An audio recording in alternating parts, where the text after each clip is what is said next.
जय श्री कृष्ण। राधे राधे।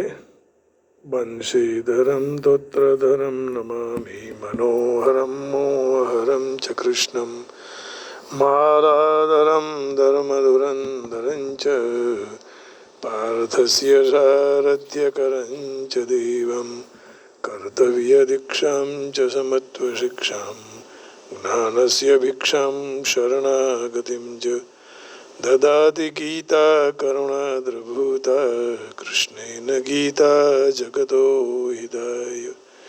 श्रीमद् भगवद गीता जी अध्याय 13वां और श्लोक 29वां। प्रकृत्यैव च कर्माणि क्रियमाणानि सर्वशः यः पश्यति तथात्मानम् अकर्तारं स पश्यति।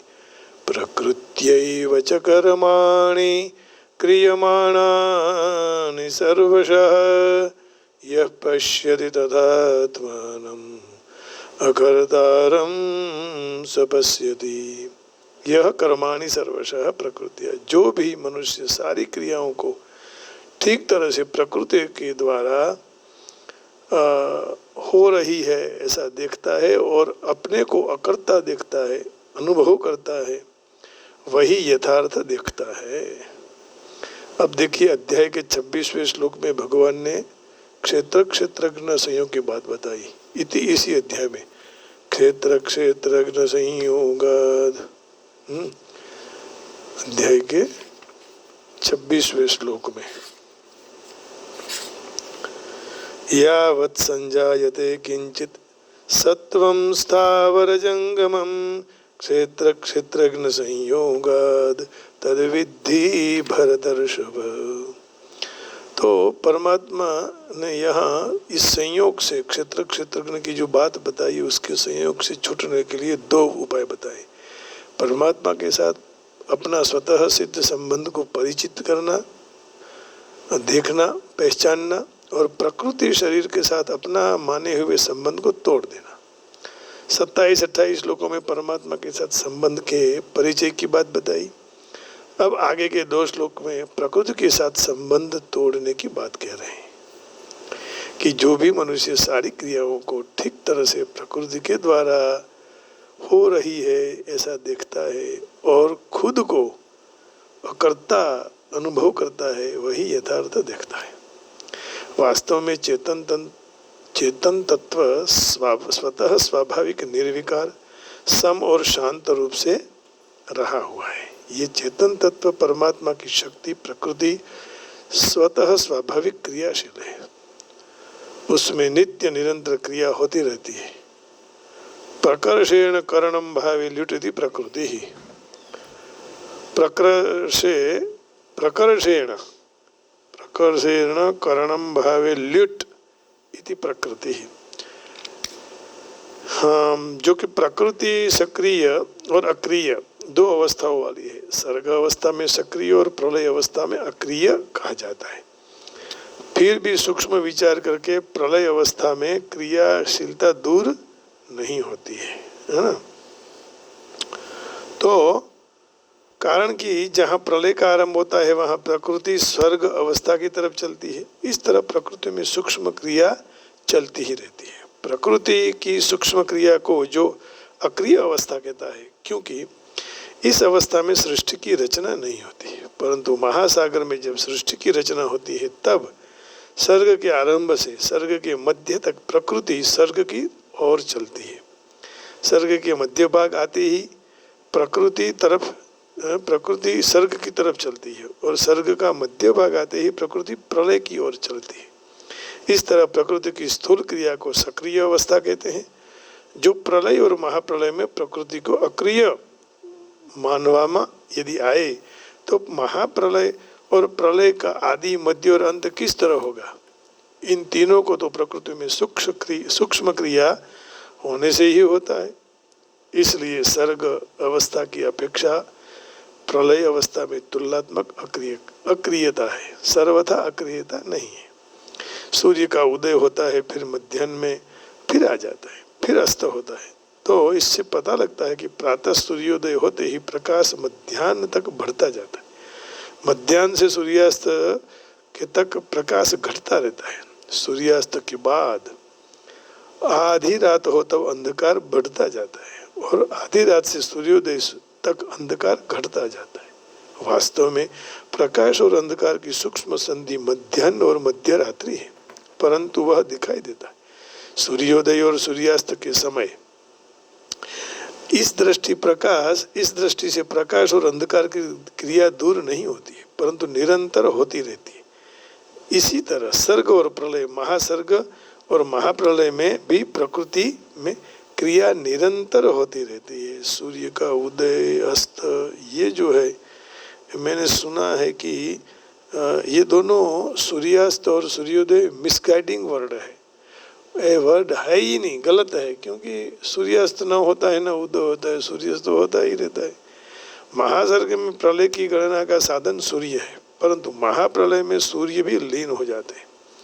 इसलिए महासर्ग का काल से महाप्रलय के काल से गणना का आरंभ हो जाता है।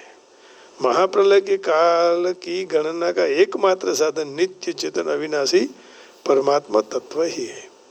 यह पश्यति तदात्मानम अकर्तारम स पश्यति। प्रकृति और उसके कार्य स्थूल सूक्ष्म और कारण शरीर में खाना पीना, चलना फिरना, उठना बैठना, घटना बढ़ना, हलना डोलना, सोना जागना, चिंतन करना, समाधिस्थ होना, जो कोई भी क्रियाएं हैं वह सारी प्रकृति के द्वारा होती है, स्वयं के द्वारा नहीं, क्योंकि स्वयं में कोई क्रिया होती ही नहीं है। ऐसा जो देखता है अर्थात अनुभव कर लेता है, वही वास्तव में सच्चा देखता है, क्योंकि ऐसा देखने से अपने में अकर्तृत्व, अकर्तापना का अनुभव हो जाता है। यहाँ क्रियाओं को प्रकृति के द्वारा होने वाली बताई है, कहीं कहीं गुणों के द्वारा होने वाली बताई है और कहीं कहीं इंद्रियों के द्वारा भी बताई है। तो इन तीन बाबतों एक ही है, प्रकृति सबका कारण है। प्रकृति गुण प्रकृति के कार्य हैं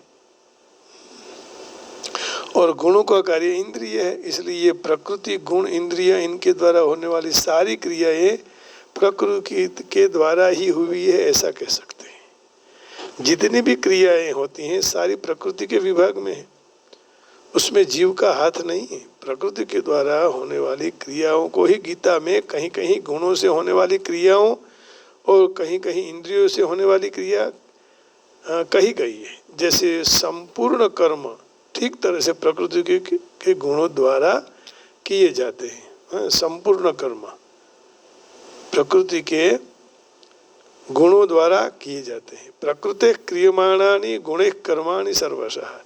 27 अध्याय का 27वां श्लोक है। प्रकृते है क्रियमाणानि गुणैः कर्माणि सर्वशः अहंकार विमूढ़ात्मा कर्ताहमिति मन्यते।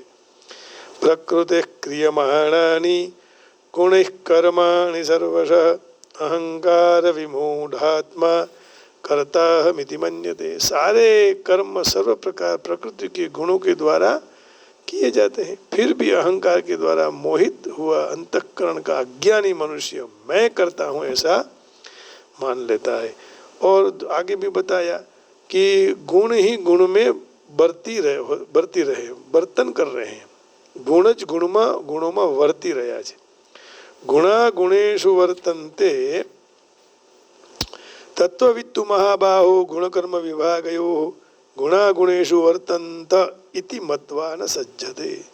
गुणा गुणेषु वर्तन्ते इति मत्वा न सज्जते। परंतु ये महाबाहो गुण विभाग और कर्म विभाग के तत्व को जानने वाला महापुरुष तो समस्त गुण ही गुण में बरती रहे हैं ऐसा समझकर उसमें आसक्त नहीं होता है। गुण ही गुण में बरत रहे हैं, वर्तन कर रहे हैं, तो गुणों के सिवाय और कोई करता है ही नहीं। नान्यम गुणेभ्यः कर्तारम यदा दृष्टानुपश्यति। 14 अध्याय का 19वां श्लोक है। नान्यम गुणेभ्यः कर्तारम यदा दृष्टानुपश्यति। तो इंद्रियों के द्वारा इंद्रिय ही इंद्रियों के विषय में बरती रही है। इंद्रियाणि इंद्रियार्थेषु वर्तन्ते इति धारयन्। तात्पर्य ये हुआ कि क्रिया मात्र प्रकृति जन्य है, इसलिए प्रकृति कभी कभी किंचित मात्र अक्रिय नहीं होती है। पुरुष में कभी कभी किंचित मात्र क्रिया होती नहीं, इसलिए गीता में कहा कि तत्व को जानने वाला सांख्य योगी मैं स्वयं लेश मात्र कुछ भी करता नहीं ऐसा अनुभव करता है। नैव किंचित करोमीति युक्तो मन्येत तत्त्ववित्। पश्यन् शृण्वन् शृण्वन् गच्छन् पश्यन् शृण्वन् स्पृशन् गच्छन् नश्नन् गच्छन् स्वपन् स्वभि। नैव किंचित करोमीति युक्तो मन्येत तत्त्ववित्। पश्यन् शृण्वन् स्पृशन् जिघ्रन् अश्नन्। स्वयं नहीं करता है, करवा रहा है। नैव कुर्वन्न कारयन्, 5वें अध्याय का 13वां श्लोक। मन इस पुरुष इस शरीर में रहकर भी कुछ करता नहीं है, लिप्त नहीं होता है। नैव किंचित करोमीति, नैव कुर्वन्न कारयन् शरीरस्थोपि कौन्तेय न करोति न लिप्यते। जो आत्मा को कर्ता मानते हैं वह दुर्मति यथार्थ समझते नहीं है, क्योंकि उसकी बुद्धि शुद्ध नहीं है। तत्रैवं सति कर्तारम आत्मानम, 18 अध्याय का 16वां श्लोक है। आत्मानम कर्तारम जो समझता है वो उसकी बुद्धि शुद्ध नहीं हुई। आत्मा करता है ही नहीं, अकर्ता है, वह दुर्मति है जो ऐसे नहीं समझता है। अब देखो 30वें श्लोक में क्या कहते हैं, यथा भूत पृथक भावम एकस्थमनुपश्यति तत एव च विस्तारम ब्रह्म संपद्यते सदा। लेकिन उससे पहले जो प्रकृत्यैव च कर्माणि क्रियमाणानि सर्वशः यः पश्यति तदात्मानं अकर्तारं स पश्यति। इसका अर्थ देख लेंगे इंग्लिश में। He who sees that all actions are performed in everywhere by nature prakriti and the self is the non doer, he alone verily sees. तो इसमें ऐसा अर्थ कहा भी, इसमें देखो क्या कहते हैं अर्थ।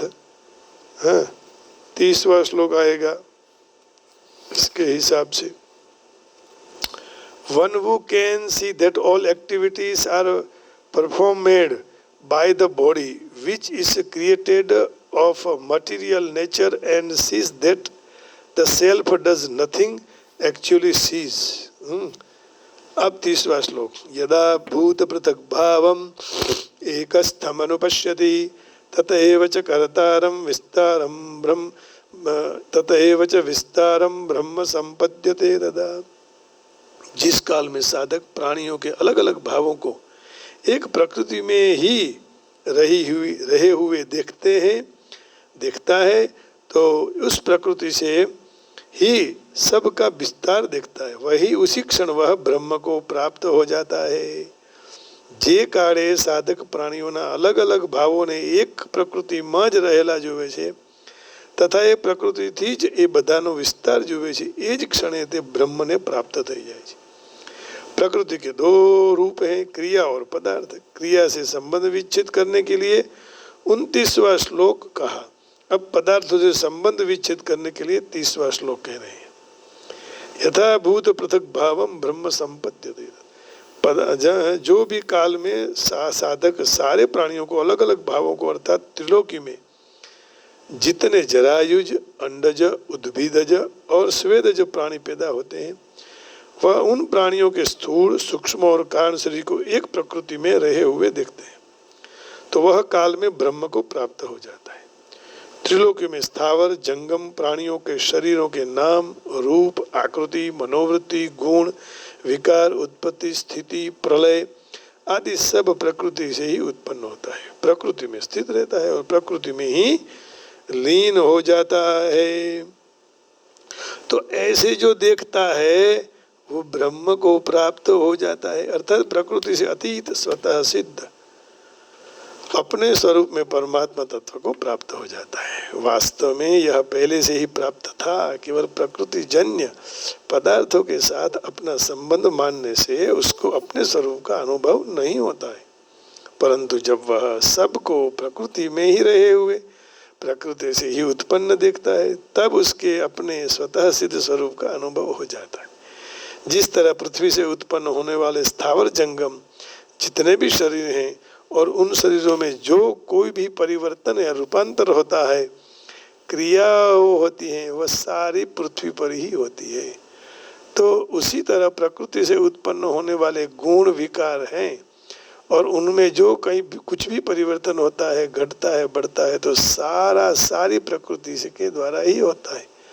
तात्पर्य ये हुआ कि जिस तरह पृथ्वी से पैदा होने वाले पदार्थ हो, पृथ्वी में स्थित रहने से, पृथ्वी में लीन होने से पृथ्वी रूपी ही है। इसी तरह प्रकृति से पैदा होने वाले सारा संसार प्रकृति में स्थित रहने से, प्रकृति में लीन होने से प्रकृति रूप ही है। एक छोटा सा उदाहरण दूं संसार का। अब कोई भी कचरा पृथ्वी में डालेंगे तो वो मिट्टी हो जाती है, क्योंकि वो स्वयं प्रकृति है। अब घास डालिए, कुछ भी डालिए, कोई फल फलादि का कचरा डालिए, कपड़ा डालिए, प्लास्टिक के सिवाय, क्योंकि वो प्रकृति का नहीं है, वो साइंस ने बनाया हुआ एक महा कचरा है जो लोगों को परेशान करता है। तो पहला माटी और बीज को तोल लो, फिर एक पात्र में तोली हुई मिट्टी बिछाओ और इसमें बीज लगा दो, पानी सींच दो। फसल तैयार होते ही उसको काट के अनाज तैयार कर लो, मिट्टी को सुखाने दो। सूखने के बाद मिट्टी और अनाज को यदि आप तोलेंगे तो आप देखेंगे मिट्टी का वजन कम होगा और अनाज का वजन बढ़ गया होगा। तो इस मिट्टी पृथ्वी के अनाज में रूपांतर हो गया। क्रियाओं दो रीत की होती है, होना और करना।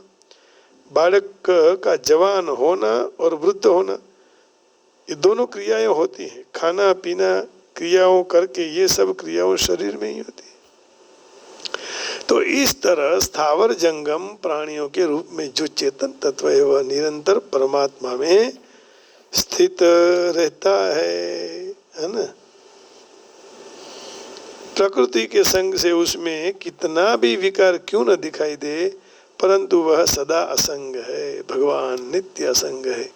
इसलिए तो कहते हैं ना कि संसार में लोगों को यदि भगवान को प्राप्त करना है तो निर्माण मोहा जित संग दोषा अध्यात्म नित्या विनिवृत्त कामा द्वंद्वैर्विमुक्ता सुख दुख संनैर् गच्छन्त्यमूढ़ा पदमव्ययम्। जो सदा असंग रहते हैं, ऐसा स्पष्ट अनुभव होते ही साधक ब्रह्म को प्राप्त हो जाता है। ब्रह्मार्पणम ब्रह्म हविर ब्रह्माग्नौ ब्रह्मणाहुतम ब्रह्मैव तेन गंतव्यम ब्रह्म कर्म समाधिना। फिर ब्रह्ममय हो जाता है। ब्रह्म के पास लटका करे। ऐसा नियम है कि प्रकृति के साथ अपना संबंध मानने के कारण स्वार्थ बुद्धि, भोग बुद्धि, सुख बुद्धि आदि के द्वारा प्राणियों को अलग अलग भाव से देखने से राग द्वेष उत्पन्न हो जाता है। राग होते ही उसमें गुण दिखाई देते हैं और द्वेष होते ही दोष दिखाई देता है। तो इस तरह दृष्टि के आगे राग देश रूपी पर्दा आने से वास्तविकता का अनुभव होता नहीं है ना। वास्तविकता का अनुभव नहीं हो पाता है। परंतु जब साधक अपने कहने वाले स्थूल सूक्ष्म कारण शरीर सहित सारे प्राणियों के शरीरों की उत्पत्ति स्थिति और विनाश को प्रकृति में देखता है और अपने में उनका अभाव दिखता है, तब उसकी दृष्टि की आगे से ही राग द्वेष रूपी पर्दा हट जाता है और उसको स्वतः सिद्ध परमात्मा तत्व का अनुभव हो जाता है। अब पूर्वोक्त श्लोक में व्यक्ति की श्लोक और इस श्लोक में काल की बात बताई, उसमें व्यक्ति की और इसमें काल की, 29 में 30 में। तो भक्ति के प्रकरण में भगवान ने सारे भावों को अपने में बताया है। भवन्ति भावा भूतानाम मत्त एव पृथक विदा। अब देखिए 10वें अध्याय का ये 5वां श्लोक है। भवन्ति अहिंसा समता तुष्टिस्तपोदानं यशो यशः भवन्ति भावा भूतानां मत्त एव पृथक विदा। भगवान कह रहे हैं कि जो सारे बुद्धि ज्ञान सम्मोह क्षमा सत्य दम सम सुख दुख भाव अभाव भय अभय अहिंसा समता तुष्टि तप दान यश अयश, ये जितने सारे भाव हैं ये सब प्राणियों के विविध प्रकार के 20 भाव मुझसे ही होते हैं, मुझसे ही उत्पन्न होते हैं, मेरे द्वारा ही होते हैं। परंतु यह ज्ञान के प्रकरण में संपूर्ण भावों को प्रकृति में बताया है। तात्पर्य ये हुआ कि जहाँ सत असत का विभाग किया गया है वहाँ सारे भाव असत में कहे हैं, जहाँ समग्र की बात कही है तो वहाँ सारे भाव भगवान को अपने में कहे हुए। तो समग्र में सत असत सर्व कुछ भी परमात्मा ही है। सद सच्चाह मर्जुन, सत और असत सब कुछ मैं ही हूँ। सत भी मैं ही हूँ और असत भी मैं ही हूँ। ये समझना गुरु कृपा के सिवाय नहीं हो सकता है। तपाम्यहम वर्षम निगृह्णामि सृजामि च अमृतं चैव मृत्युश्च सदसच्चाहम् अर्जुन। सत भी मैं हूँ और असत भी मैं हूँ। तो आइए इस श्लोक का अर्थ देख लेंगे। प्रकृत्यैव च कर्माणि क्रियमाणानि सर्वशः यः पश्यति तथात्मानम् अकर्तारं स पश्यति। तो यहाँ समम पश्यन् ही सर्वत्र समव ये हो गया। अभी यथा भूत पृथक भावम एकस्थम अनुपश्यति तत एव स विस्तारम ब्रह्म संपद्यते तदा। He who see that all action of the performed in everywhere by nature, prakriti and the self as the non-door, he alone verily sees. यदा भूत पृथक भावम का कहते हैं the moment man perceives the diversified existence of beings and rooted in the one supreme spirit and the spreading forth of all begins from the same, that very moment he attains Brahma, who is the truth, consciousness and bliss solidified. तो यहाँ 29वां और 30वां 2 श्लोकों की चर्चा आज हमने की। अब देखिए यहाँ और अर्थ देखेंगे। When a sensible man ceases to see different identities due to different material bodies and he sees how beings are expanded everywhere, the attains to the Brahma conception। तो कहने का भाव यही है कि प्रकृति से होते हुए भी वह प्रकृति से पर है। सब प्रकृति से हो रहा है और मैं उसे अभिन्न हूँ। ये बात ध्यान में रख के देखना चाहिए कि सब परमात्मा के मय ही है। जीवात्मा हमने अपने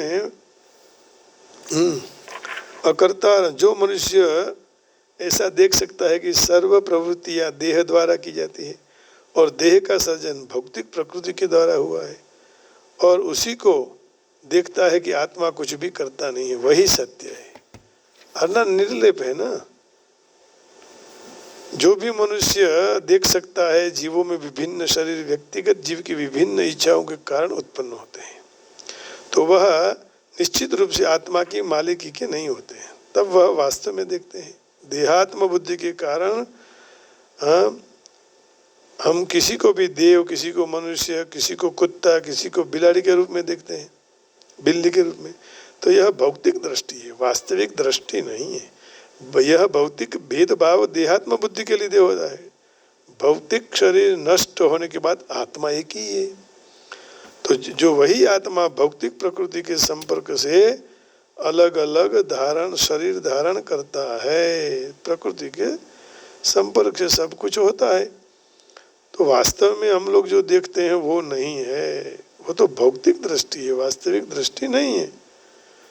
तो जब मनुष्य यह देख सकता है तब उसको आध्यात्मिक दृष्टि प्राप्त होती है। इस तरह पशु, मनुष्य, उच्च अधम भेदभाव से मुक्त हुआ मनुष्य अपनी चेतना में विशुद्ध होता है और अपने आध्यात्मिक परिचित में आइडेंटिटी में वह कृष्ण परायण होकर विकास सिद्ध कर सकता है। तब वह वस्तुओं को किस तरह से देखता है, उसका अभी अग्रिम श्लोक में होगा। लेकिन यहाँ हम थोड़ा और सत्संग श्रीमद् भागवत जी का साथ साथ में करते हैं, तो वो थोड़ा करके फिर भगवान का थोड़ा नाम संकीर्तन करेंगे। तो माया की चर्चा की थी। हाँ, अब देखो विदुर जी का प्रसंग आता है। जहाँ राजा मौन हो जाता है वहाँ राष्ट्र का विनाश निश्चित हो जाता है। योग्य सलाहकार चाहिए। हाँ, और रावण को किसी की सलाह तो ठीक नहीं लगती थी। वैद्य, मंत्री और गुरु यदि सच न बोले तो फिर समाज में भय हो जाता है। गुरु यदि सच न बोले तो शिष्य का विनाश, वैद्य माने डॉक्टर सच न बोले तो दर्दी का विनाश, और मंत्री यदि सच राजा को न कहे तो राजा का विनाश होता है। तो रावण खुद को धिक्कारता है। विभीषण को तो धिक्कार किया,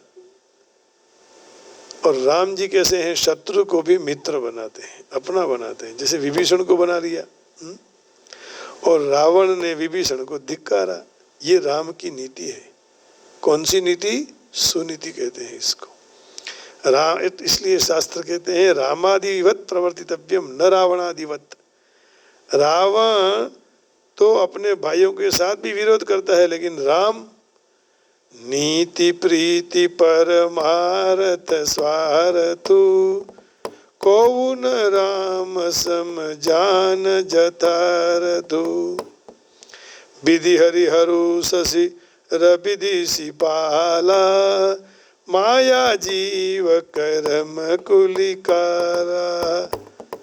नीति प्रीति परमारथ स्वार्थु, को न राम सम जान जतारथु।